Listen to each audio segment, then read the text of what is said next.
Resonator combat showcase for Aemeath. I'm gonna say one thing about Aemeath, guys. If any of you guys like her or want to invest in her, you will be happy. Okay?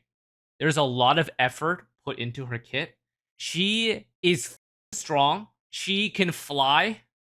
And she's also a singer. And she's pink. Like, she's got the holy grail, bro. You got the holy grail. Alright, let's take a look. Oh my god.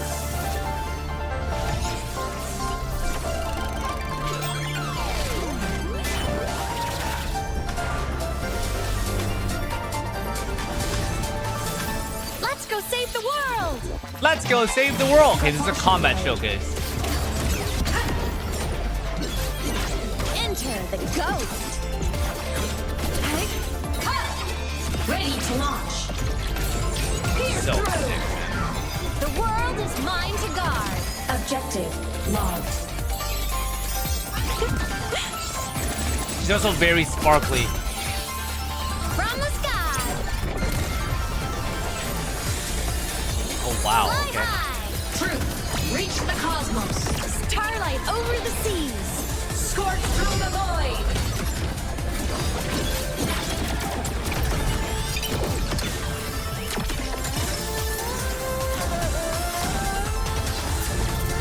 Jesus Christ. Yo, what is this special animation? The savior rises!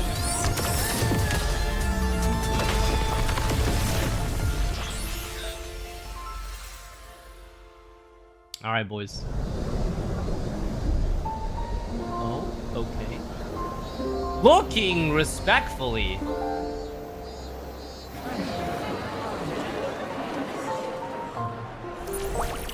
Hey! This is not extra spicy! It's been Chili Town for a whole week. Gotta balance it out with something healthy. Any of you guys have the JP?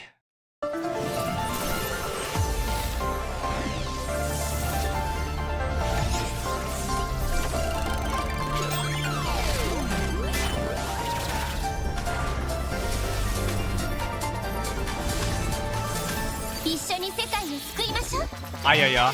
Okay. Ooh, it does sound good, boys.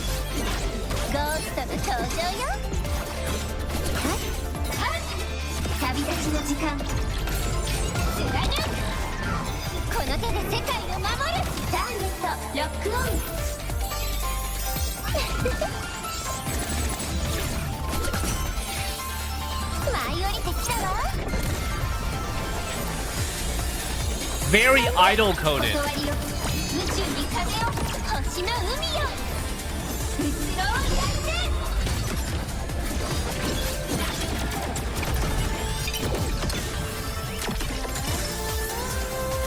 So yo guys, Loki, this is crazy though.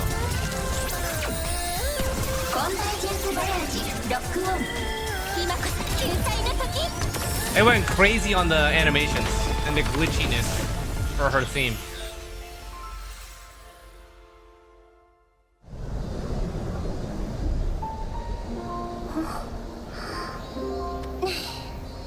Zam. Absolute cinema.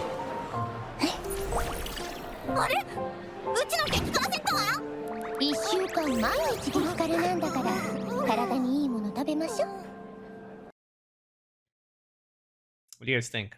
Are you guys interested in her? I will probably S6 her. And the reason why I'm probably going to S6 her is because not only does she have a lot of investment put into her kit to begin with, but also because she is bloody strong, bro.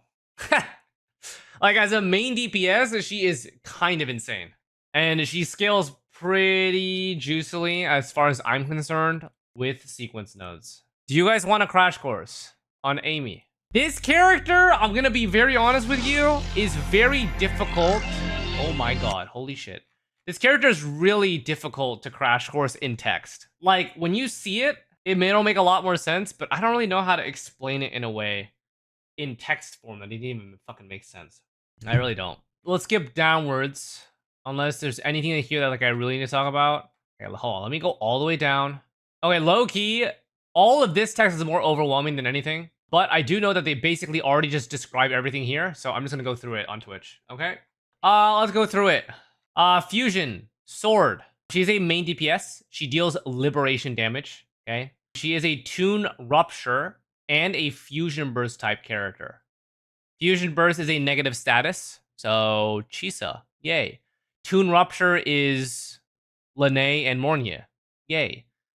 She gains a lot of damage amp, like extremely high amounts of damage amp. I think in team comps where she is like optimal, I think the damage amp is like 100%. We're getting to stages where we have massive crit, massive damage bonus, and massive amp. So we're getting into the ignore defense and res shred section, which is why when you take a look at her weapon is adding ignore defense and ignore fusion res. So we're getting the 3 pinnacle of damage that all multiply to each other, right? High crit, high attack, high damage bonus, high amp. So they will all multiply to deal a lot of damage. For your sake, you don't really need to read this. You are going to be weaving your normal attacks with your resonance skill at various points because of something called a sync strike. And this will be building your base forte bar. Liberation, you guys have probably seen there's 2 forms of it. You'll have an ult to start off your form, and then you'll have an ult to finish things off. So yeah. The starter ultimate gives you a lot of enhancements to the rest of her kit. So you're going to be leading the rotation with it, which is quite nice. Anything else I need to talk about? The forte bars. She has 2 forte bars that you really care about. One is called synchronization rate. The other one is called resonance rate. You guys will see it when you see it. But there's 2 forte bars. The easiest way for me to describe it, so it's not super confusing for you, is if you've played Augusta before. Augusta has a very similar playstyle. If you remember Augusta, you like charge her thingy, and then you also charge her big bar, right? Same concept here. It's a very similar kind of build 2 forte bars at the same time and do an ult that finishes it off.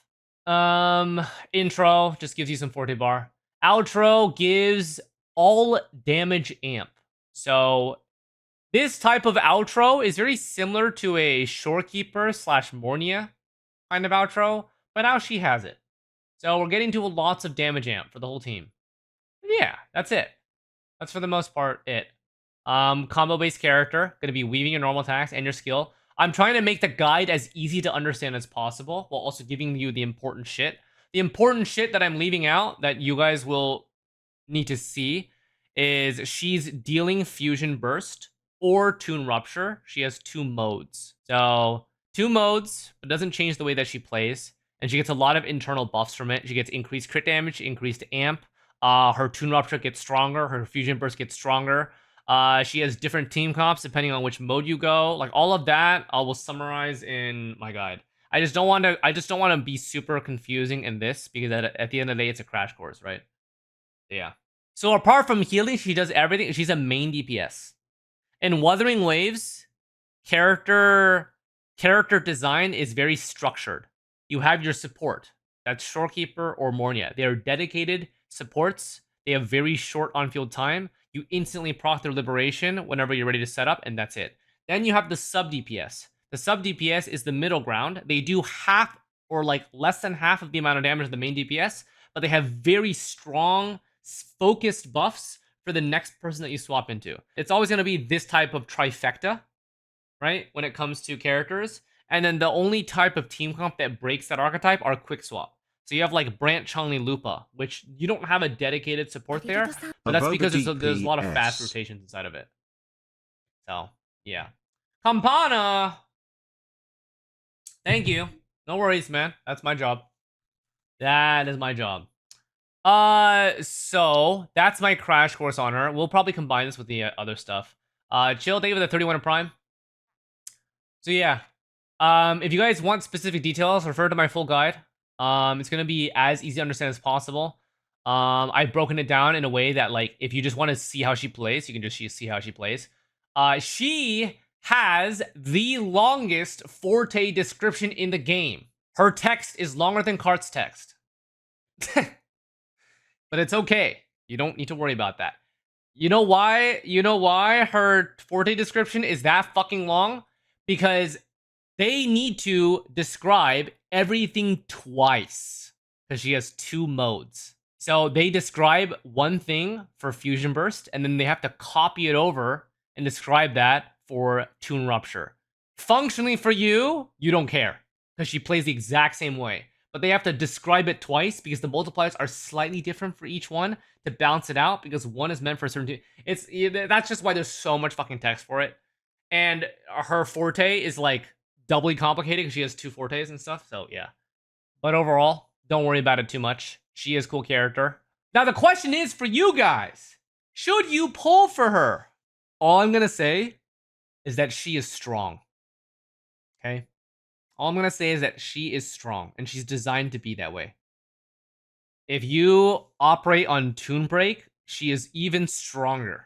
For Fusion Burst, without leaking too much, for Fusion Burst, we do not have her perfect team yet. Okay, well, yet is a strong word, but it would be really dumb if they designed her with Fusion Burst in mind, but didn't actually complete the puzzle, because her team puzzle is incomplete right now. So I have to say yet, because surely they're going to add someone. I don't know, she's kind of boring. Brother, your whole life is fucking boring, man. The first question you asked is if she's mid or not. So, like, I know that your IQ is, like, room temperature, and you don't think of anything besides, like, whether or not they do pretty numbers and stuff. So, like, what even is your metric of what you want? I'm sorry. I gotta be real with you, man. Okay? I gotta be real. Cutscene heavy gameplay tends to lose novelty really quick. I mean, I like it, man. If you don't like it, don't pull for her. Everyone's gonna be enjoying it. Everyone's going to be having an easy time because she's fucking strong. So, yeah. Do you have Lene? Good. Do you have Mornye? Good. Do you have Chisa? You will still have to wait, but she is not bad. So, yeah. If she's Fusion Burst, does she work at all with Chisa? Yeah, it's her design. I feel really bad for Chisa. I'm not gonna lie, guys. Chisa feels like waifu bait at this point, because at the current time, I could totally see them releasing a 3rd sustain that's for these type of characters, but also incorporates Toon. So it's like really awkward. Like you could incorporate a negative status type character while also having Toon, because if they're from 3.x, they're going to do that. So right now, if you have Chisa, you will get value out of her, but be prepared, because if you want her premium comp, you might have to grab someone in the future. I'm just being fully honest with you guys. I know that you guys who have Chisa have been looking forward to someone who's actually going to synergize. She is here. She does do Fusion Burst, which is a negative status, but she doesn't have her full team yet. That's the big problem. The big problem is she doesn't have her perfect Fusion Burst team. So I'm just letting you know, if you want to go that route, you are going to be playing kind of with like a leg chopped off. Like the damage is still good, but it's like not like perfect. That's all. The TLDR for her is, if you've been waiting for her, you're in luck, because she is good. She's nice, she's strong. Do you need other characters to make her work? Kind of, yes. Like Lene is really good. Mornye is really good. You can get away with not using Mornye, and you can run Shorekeeper, but Lene is like pretty important, because Lene has exactly the specific synergy that you need. I don't know if there's a character that you can really replace with Lene. The second best is Lupa. I have not tried the damage output. But if you're looking at some stuff, I think currently that's what we have it set up right now. Mornye, Lene, plus her. And if you don't have Lene, you're probably going to use Lupa for this kind of like mono fusion team for maximum of those type of synergy. And if you're not doing that, you're going to be doing Fusion Burst. Because you got to remember, Lupa is not a Fusion Burst character. Even as much as you want her to be, she's not going to be. So like running Chisa plus Lupa plus her is kind of the worst of both worlds, because it's not a mono fusion comp, and it's not a fusion. It's not Fusion Burst either. So it's like really awkward. It's really awkward. Oh man, I don't have Lene nor Mornye. Might get them on rerun maybe. Yeah. We'll see how much the damage fall off is. I would say that Lene buffing Amy is pretty good. But I will test it out. What are the comps that I need to be testing out? Let's see. Premium comp for sure. Fusion comp for sure. Lupa comp for sure. I think you guys probably want a team comp without either one. So maybe we see the damage difference if you run Shorekeeper and +1. That'll be my 4 defined teams to showcase. Do we have a sub DPS that buffs liberation damage? That's not Lene. Does anyone know of a character? That's the most important part. Do we have anyone that has that does lib amp?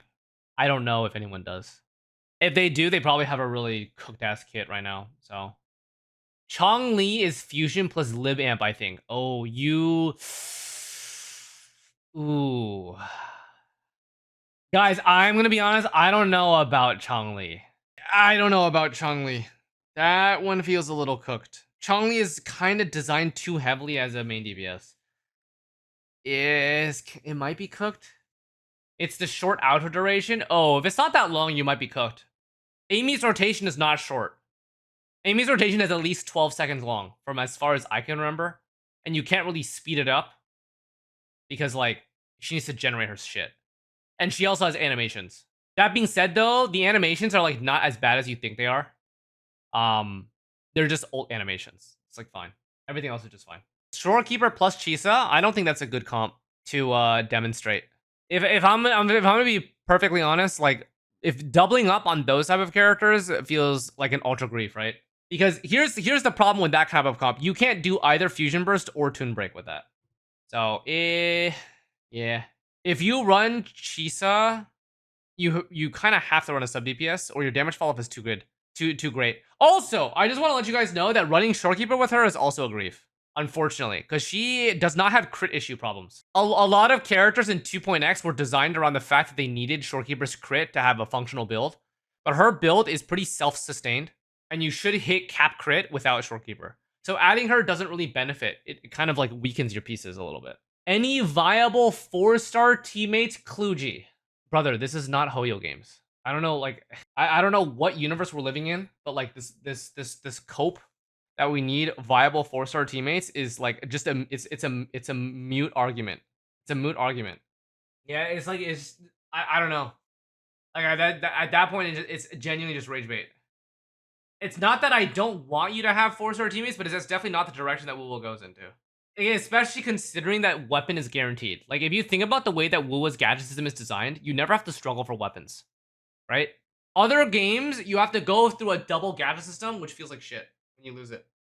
So, yeah, I think that it's not that I don't want 4-star characters to be used, but especially with Lahai Roy, you should anticipate.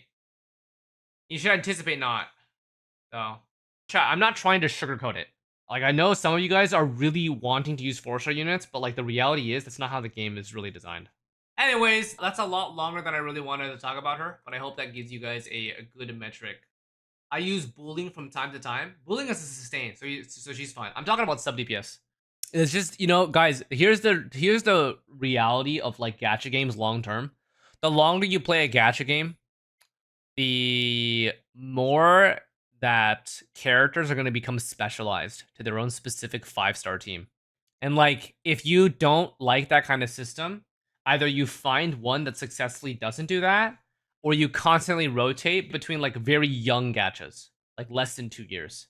All right, that's it. Thanks for watching. Don't forget to like, subscribe. Bye-bye.